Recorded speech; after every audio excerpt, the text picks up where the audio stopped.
જવાનું છે ભવનાથ. પહેલાં આપણે ભવનાથ થતા આવીએ, પછી આપણે વિડીયોમાં માધ્યમથી જોજો આપણે ક્યાં ક્યાં જવાનું, ક્યાં ક્યાં ફરવાનું છે. તો વિડીયોને કન્ટિન્યુ જોજો. પછી અમે ત્રણે નીકળી જઈએ જુનાગઢ ફરવા માટે. આ જો જુનાગઢનો વ્યૂ છે, કેવો મસ્ત છે જુનાગઢ. આ 2 વર્ષ પછી અમે જુનાગઢમાં આવ્યા છીએ. જુનાગઢનો આ ગેટ છે, ત્યાંથી ભવનાથ જવાનું આવે. ચલો ચલો.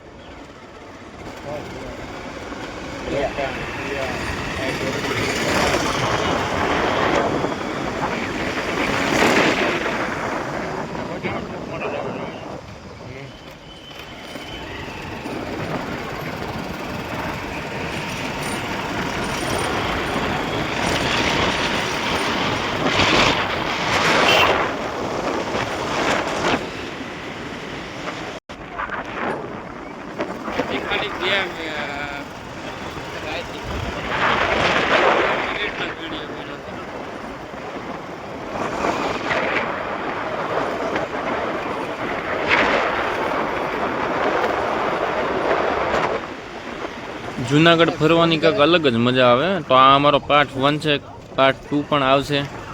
જુઓ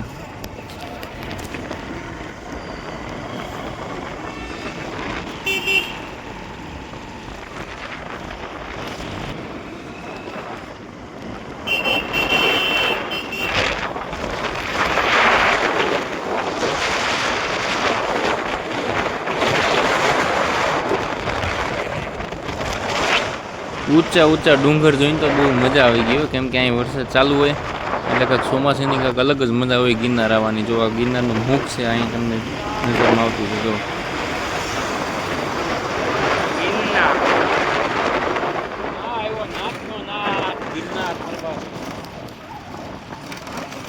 આ કોલ લીજો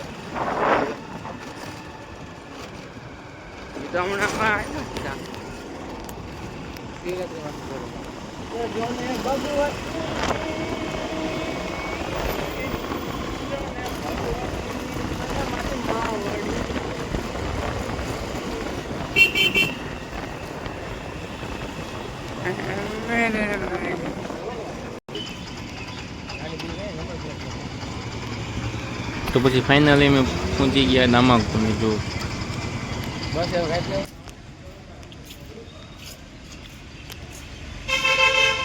આ છે જુનાગઢનો દામાકુંડ.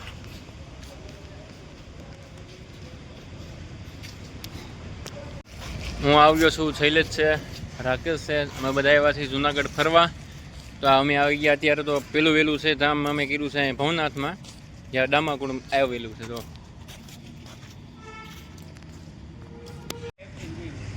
હા, કેટલા વર્ષ જૂનો પહેલાંનો છે. જોવો તો ખાલી થળિયું જ છે એનું. તમને ખબર હોય તો કોમેન્ટ કરજો. દામાકુંડ ઉપર આવેલું આ મંદિર. હું કોઈ દી આવ્યો દામાકુંડ, જુનાગઢ તો કેટલી વખત આવ્યો, પણ આ ઉપર મંદિરે નથી ચડ્યો. તો મન થયું કે માથે મંદિરમાં ચડવાનું. જો ઉપરનો નજારો છે.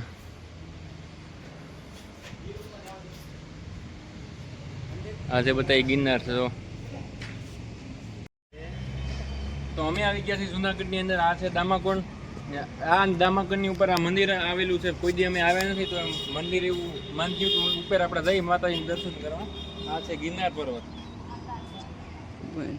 ગુજરાતનો સૌથી ઊંચો ડુંગર જેને કહેવાય ગિરનાર પર્વત. જો આ ગિરનાર પર્વત છે.